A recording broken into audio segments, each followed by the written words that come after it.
खां जेको आहे सो लंगर तरफ़ वञी रहियो आहियां, जेका मुंहिंजे ॻोठ खां तक़रीबन कोई 35-40 किलोमीटरनि जे मुफ़ासिले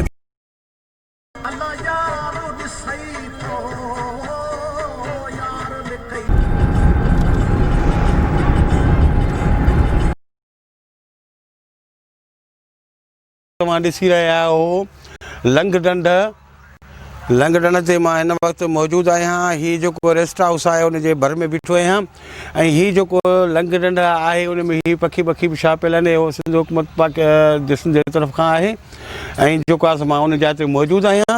ऐं तव्हांखे जेको आहे सो वरी हाणे अॻिते ॿियो कुझु बि ॾेखारींदासीं त असांजी जेको आहे सिंधी माण्हू सखी कीअं उहो तव्हांखे लंग ढंढ।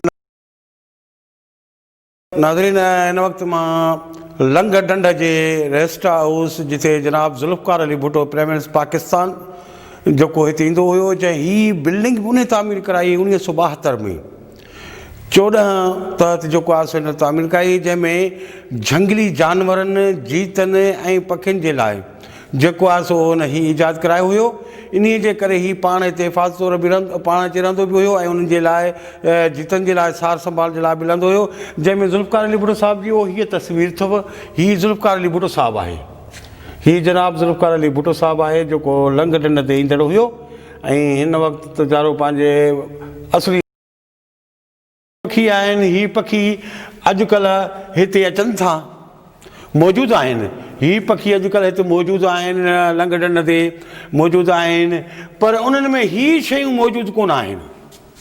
उन्हनि में हे शयूं मौजूदु कोन आहिनि, छो त हीअ शयूं 1972 में तमामु ज़ोर ते हुई। लंग ढंढ इन्हीअ करे नालो पियो हो जो हिन जानवरनि जो अचणु वञणु गुज़रणु हितां ई थींदो हो ॿियनि ढंढुनि तां। पोइ इन्हीअ करे हिनखे लंग ढंढ जे हवाले सां जेको आहे सो ऐं तमामु क़दीमी तस्वीरूं आहिनि।